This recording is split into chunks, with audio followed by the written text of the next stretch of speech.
বিয়ের মরশুম আর বিয়ের তোড়জোড় বাড়িতে, তাই বিয়ের তত্ত্ব সাজানো শুরু হয়ে গেছে।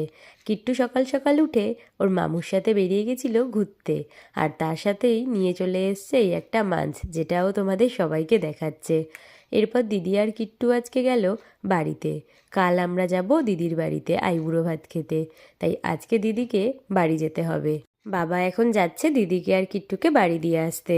তো কিট্টুরা চলে যাক, তারপর বাকি শুরু করব ঘরের কাজকর্ম। আর ঘরের কাজ সেরে স্নান করে দেখি আজকে প্যান্ডেলে হলো তিরপল ছাওয়া।